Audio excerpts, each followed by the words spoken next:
Assalamualaikum warahmatullahi wabarakatuh. Selamat berjumpa lagi dengan channel saya Kanoniski. Salam sejahtera, sehat selalu, salam ceria, salam merdeka tentunya dari saya ya. Selalu mendoakan pada pemirsa semoga senantiasa sehat. Jangan lupa bersyukur atas karunia Tuhan hari ini. Saya berada di puncak Gunung Condong ya. Puncak Gunung Condong yang menjadi ikon Desa Condong Campur. Condong itu tidak lepas dari sebuah hal-hal yang sangat asik untuk diperbincangkan, karena condong itu menyimpan banyak misteri yang perlu kita ketahui, yang perlunya tentunya menjadi pelajaran yang terpenting buat kita ya. Saat ini saya berada di puncak Condong ya. Di puncak ini sekitar ketinggian 500 meter dari permukaan laut, kurang lebih segitu ya. Mungkin ada perbedaan ukuran ya, tidak jadi masalah karena meterannya mungkin berbeda ya. Jadi Gunung Condong itu yuk turun, ambil turun. Gunung Condong itu sebuah gunung yang menjadi ikon Desa Condong Campur dan tidak lepas dari sebuah sejarah yang penuh misteri. Karena menurut dari yang saya tahu atau saya pelajari, Condong itu mempunyai Caki, jangan lari-lari bareng. Jadi Condong Campur atau Gunung Condong itu ada sejarahnya. Jadi pada zaman dahulu itu konon katanya sampai saat ini pun itu mohon maaf itu ada sosok yang menunggu di sini ya. Kalau dari sumber yang saya dapat, sosok penunggu di sini adalah Sangga Buana ya. Sangga Buana itu saya merinding, ini agak merinding, tapi nggak apa-apa. Ini aura positif, mungkin salam perkenalan. Assalamualaikum warahmatullahi wabarakatuh. Tidak bermaksud apa, hanya untuk bermaksud memberikan wawasan dan pembelajaran yang berharga, juga tentunya ucapan terima kasih yang tiada terkira. Jadi penunggu di sini adalah beliau Simbah Sangga Buana ya. Simbah Sangga Buana adalah seekor macan yang berbulu hitam, bergariskan putih di tengah dadanya, seperti konon ceritanya seperti itu. Jadi penunggu di sini atau yang bersemayam di sini sampai saat ini adalah macan Sangga Buana ya. Itu macan baik ya. Simbah baik, numpang bah. Numpang bah ya. Salam kenal. Jadi Simbah Sangga Buana adalah sosok yang baik sekali sebenarnya, karena ada sebuah kisah konon pada zaman dahulu itu ada seorang bernama Trunawiasa kalau tidak salah. Trunawiasa adalah seorang senopati dari Mataram ya. Trunawiasa adalah seorang anak senopati dari Mataram yang bernama Adijaya ya. Adijaya adalah senopatinya Mbah Trunojoyo ya. Mbah Trunojoyo yang dari Mataram pada era sekitar 1600-an Masehi itu kesini dengan seorang senopatinya yang bernama Adijaya. Senopatinya sampai punya keturunan di sini, punya anak namanya Trunawisa ya. Trunawisa itu pada satu ketika di sini nih melihat ada seekor anak macan yang tercebur di kolam ya, tercebur di kolam air, dan si induk macan itu tidak bisa menolong anaknya. Akhirnya sama Eyang Trunawisa, anak macan itu diselamatkan ya. Jadi makanya ada sebuah kisah atau konon katanya keturunan dari Mbah Trunawisa itu selalu diiringi atau selalu didampingi oleh khodam macan ya. Ya mungkin macan dari Simbah Sanggabuana itu ya, wallahu alam. Kenapa Mbah Sanggabuana itu terkenal baik? Karena ketika Mbah Trunawisa itu menyelamatkan anak macan yang pada waktu itu tercebur di kolam air, suatu ketika malamnya itu Mbah Trunawisa itu dikirim seekor kijang. Ya mungkin sebagai ucapan rasa terima kasih induk macan itu kepada Mbah Trunawisa ya. Dikirim seekor kijang ya.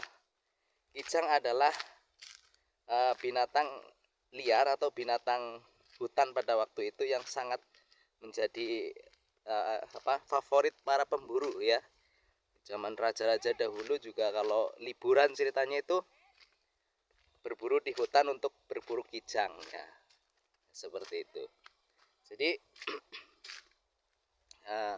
kisahnya seperti itu. Jadi sang penunggu condong campur adalah Mbah Sanggabuana, seekor macan hitam yang punya lerek namanya putih. Nah ini dia. Jadi sama orang sini kisah itu diabadikan dengan pembentukan patung ya, pembentukan patung macan ya. Nah ini dia. Ini adalah sebuah gambaran macan sebagai penghuni Gunung Condong atau yang menghuni Gunung Condong di sini ya. Ini dia. Jadi ini adalah yang disebut Sanggabuana ya. Macan hitam berlerek, di dadanya lereknya putih. Nah ini sama orang sini dibikin semacam kayak ya patung lah ya, untuk mengenang atau tentang kisah tersebut ya, antara Sanggabuana dan Mbah Trunawisa ya. Ini dia. Jadi patung itu diabadikan di sini nih ya. Ini belum lama dibangun ya. Silahkan buat pemirsa yang pingin ke Condong, jangan lupa untuk berziarah atau berwisata sejarah ya. Wisata sejarah, wisata religi di Gunung Condong ya. Dia Condong campur ya, Condong Pak Viev ya. Jadi ini adalah denah lokasi wisata Condong ya. Jadi ini denahnya di sini ada satu area seni dan budaya ya, karena di sini itu sering ada pertunjukan budaya seperti kuda lumping ya. Nah, kuda lumping di sini juga ada sejarahnya ya. Nanti episode berikutnya saya akan ceritakan tentang sejarah kuda lumping yang ada di Condong Campur dengan beliau Mbah Selo Agung Gumelar sebagai pencetus atau pencipta seni kuda lumping nanti ya. Yang kedua gazebo utama, ini adalah gazebo utama ya. Gazebo utama. Embung mini ada di belakang sono. Di belakang gazebo itu ada embung mini, cuma saat ini embungnya lagi kering ya, lagi kering. Terus lapangan parkir di sini, ini adalah lapangan parkir. Lumayan luas, ini muat mobil berapa? Bisa muat mobil 20-an juga muat ini ya. Sampai ke bawah sana ya. Kalau motor bisa muat banyak banget ini. Terus lapangan parkir Kampung Saung. Nah, di atas itu ada saung-saung ya. Di atas itu ada saung-saung, adalah buat tempat istirahat para pewisata atau peziarah atau yang ingin menggali sejarah tentang Condong Campur ya. Nah, terus banyak lagi nih, taman edukasi ya, taman edukasi. Oh, taman edukasi adanya di sini nih. Nah, ini ada taman edukasinya nih. Nah, ada bunga-bunganya ya. Terus situs petilasan Penembahan Trunojoyo ada di atas. Jadi situs Penembahan ini lewat tangga yang berwarna-warni ini, itu ada situs peninggalan petilasan Mbah Trunojoyo. Di atas puncak sono itu ada namanya, orang bilang sini itu kuwu ya. itu tempat petilasannya Mbah Trunojoyo. Kalau makamnya di bawah, tapi yang di atas puncak Gunung Condong ini adalah tempat kholwatnya ya. Kalau saat ini kita bilang kholwatnya, kalau dalam bahasa tasawuf ya, kholwatnya Mbah Trunojoyo di atas ya. Nah, jadi tempat nyepinya lah seperti itu. Kalau makamnya di bawah. Terus hutan pinus ini di sekitar Condong Campur ya, di sekitar gunung itu isinya hutan pinus semua tuh, belakang atas semua hutan pinus. Hutan pinus stand ya, stand untuk kuliner ya. Saat ini kulinernya lagi libur ya. Mungkin kalau saat-saat lebaran atau saat-saat Agustusan nanti 17 Agustus di sini ramen, di sini ada kuda lumping biasanya. Ya, nanti kita explore. Puncak pas 1, puncak pas 2 ya. Puncak pas 1 ya. Berarti di atas sono ya, di atas. Ada memang Gunung Condong itu puncaknya ada dua. Puncak 1 dan puncak 2 ya. Puncak 1 yang ada gambar Hanoman di atas tuh.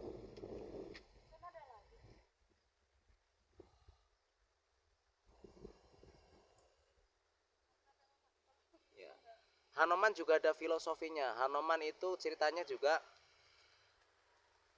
juga ceritanya itu adalah apa namanya, ratu monyet yang ada di sini ya, ratu kera atau ratu monyet yang ada di Condong Campur ya. Nah ceritanya juga di sini juga dulu sebelum ini namanya Dengkeng. Dengkeng itu sebuah tempat yang kanan kirinya itu puncak, di tengah-tengahnya itu rata, ini Dengkeng. Sejarahnya dulu nih di sini pernah ada penangkapan monyet-monyet. Karena di sini itu Condong itu terkenal banyak monyetnya. Cuma saat ini kita nggak ketemu sama monyet ya, nggak ketemu sama monyet. Nah di sini dulu sebelum ini dibangun, zaman dahulu kala konon katanya di sini adalah tempat untuk penangkapan monyet secara massal ya, secara massal banyak sekali. Ya, mungkin salah satunya adalah ada monyet putih yang mungkin dalam kisah pewayangan itu namanya Hanoman ya, Hanoman. Nah, luar biasa ya. Ini adalah sekilas sejarah tentang Mbah Sanggabuana atau yang dikenal dengan penghuni atau penunggu Gunung Condong Campur ya. Ya artinya ini hanya kisah dan konon katanya, wallahu a'lam ya. Mungkin ada persepsi lain ya, kita saling menghargai, saling tukar informasi ya. Jadi kisah-kisah itu artinya menginspirasi bagi kita untuk selalu berterima kasih, untuk selalu bersyukur atas perjuangan-perjuangan orang-orang terdahulu yang telah membuka wilayah sini kan, seperti itu. Jadi tidak ada maksud lain dan tidak ada maksud apapun kecuali untuk menggali sejarah agar kita sebagai anak cucunya itu mengenali siapa nenek moyang kita.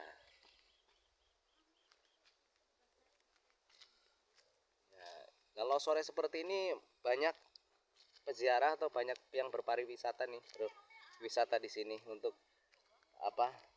Menikmati udara pegunungan yang sepoi-sepoi.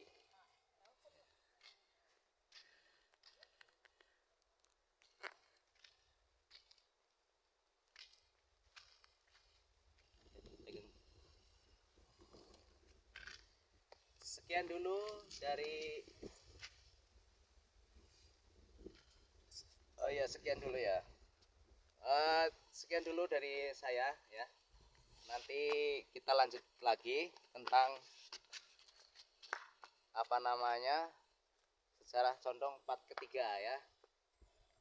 Kita ini dia ikonnya ya, luar biasa. Jangan lupa subscribe, terus like, komennya juga di channel saya Kanoniski ya. Jangan lupa subscribe juga komennya di channel saya Kanoniski. Salam kebajikan ya buat kita semua. Jangan lupa untuk selalu belajar dan belajar. Terima kasih. Wassalamualaikum warahmatullahi wabarakatuh.